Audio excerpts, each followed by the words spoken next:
a legend back in your midst. What was the process of bringing on Ellen Burstyn back into the fold? Was she pretty game from the get-go? We've met before. No, she was not game from the get-go. She'd been approached before about doing either Exorcist movies or horror movies, and she has resisted it for almost 50 years. Yeah. So she really wasn't. But we approached her very delicately and sensitively, and we had done a similar thing with Jamie Lee Curtis on Halloween, and John Carpenter actually also on Halloween. Sure.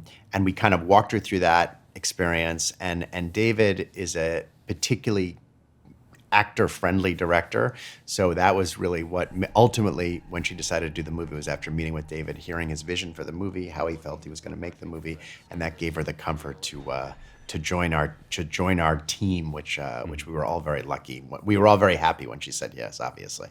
David, was there a moment in those conversations where you felt something turn, like you felt like you said something right, that like she was resistant, it sounds like? Was there a moment where you could feel it turning? She's one of the most magnificent, charismatic actresses that I've ever been in a room with, and I didn't know if she would agree to this movie. I show up at her apartment, and we were having tea and looking out over the park, and then when she said, "Would you like to go feed the baby pigeons with me?" I knew we were about to begin an amazing journey. So, I love how specific. There was a moment. There was a moment. Love when the you answer ask a is question yes, and it gets that specific. Yes, I started to feel very good about By the way, I've never heard that. But man, there is a shocking moment involving Chris McNeil. We're getting spoilers, so I'm just going to say it. She gets stabbed in both eyes with a crucifix, blinded, I believe. What was Ellen's reaction, her initial reaction to that plot twist? Because that is a bold plot twist. It was an amazing plot.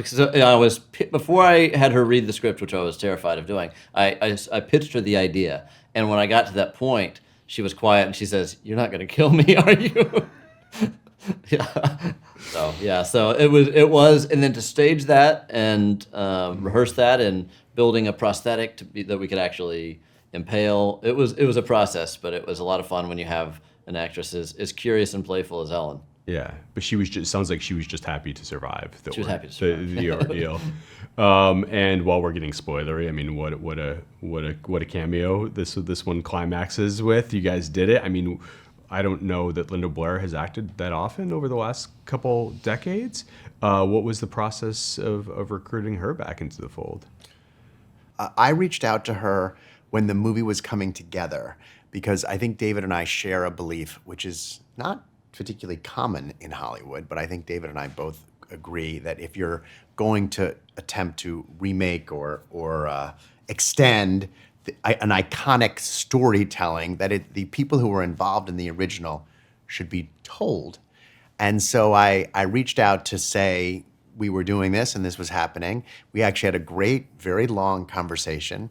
And at the end of the conversation, we didn't discuss it directly, but it became clear to me that she might want to be involved. In fact, she started off the conversation actually saying, "I would never do this, I would never do this, I would never do this." And as we talked for an hour or two, it seemed like maybe she might want to.